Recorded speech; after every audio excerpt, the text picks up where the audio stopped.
Hello everyone, good morning. আজকেও আমরা হাঁটতে বেরিয়েছি। বন্ধুরা দেখো তো এই গাছগুলো চিনতে পারো কি না? আমরা কিন্তু ছোটবেলায় এই গাছের ফুল দিয়ে মালা গেঁথে রবীন্দ্রনাথ ঠাকুরের গলায় পরিয়ে দিতাম রবীন্দ্র জয়ন্তীর দিন। দেখো তো গাছগুলো চিনতে পারো কি না? চিনতে পারলে আমাকে বলো। তারপর বাড়ি এসে রেস্ট নিয়ে একটু চা করলাম। আর এই চা পাতাটা এনেছিল আমার বড় মেয়ে দার্জিলিং থেকে। দেখো চায়ের কালারটা কি সুন্দর হয়েছে। তারপর চা খেয়ে চলে গেলাম ছাদে ফুল তুলতে। দেখো কত জবা ফুল ফুটেছে, আর 3-4 রকমের জবা ফুল ফুটেছে অনেকগুলো করে। ও আজ মঙ্গলবার, জয় মঙ্গলবার, মঙ্গলচণ্ডীর পুজো আছে। তো আমি কিছু ফুল তারামার জন্য নিয়ে গেলাম মন্দিরে।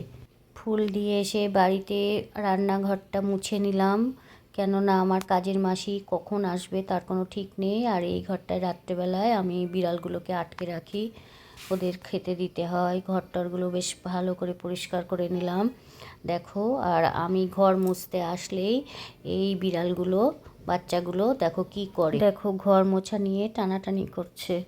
সব কাজ গুছিয়ে আমি চলে এলাম রান্নাঘরে রান্না করতে। প্রথমে আমি উচ্ছেটা ভেজে নিলাম, আর দুপাশে দুটো রান্না চাপিয়ে দিয়েছি। এদিকে পেঁয়াজ ভাজতে বসিয়ে দিয়েছি, কেননা আজকে চিকেন রান্না করব। এই পেঁয়াজ ভাজা বেশ হয়ে গেলে আমি আদা রসুনের পেস্টটা দিয়ে দিলাম।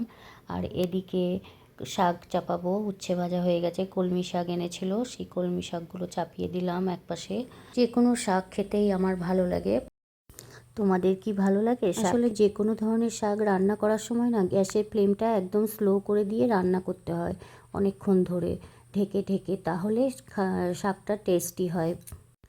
এবার এদিকে পেঁয়াজ আর রসুন আদা এগুলো ভাজা হয়ে গেছে। এবার মাংসটা আমি টক দই গোলমরিচের গুঁড়ো দিয়ে মেখে রেখেছিলাম, সেইটা চিকেনটা এখন দিয়ে দিলাম।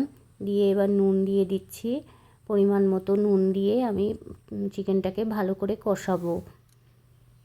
এবার একটু লঙ্কার গুঁড়োও দিয়ে দিলাম কালার আসার জন্য।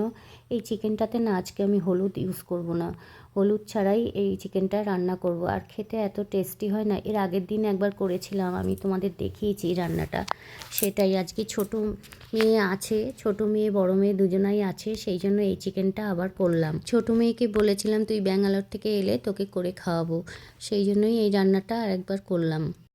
তো আজকে দুপুরে রান্না করেছিলাম উচ্ছে ভাজা, কলমি শাক আর চিকেন। চিকেনটা দেখো দেখতে কত সুন্দর হয়েছে, আর এত সুস্বাদু হয়েছে না খেতে কি বলবো। মাংস ভালো হয়েছে অনি, মাংস ভালো হয়েছে।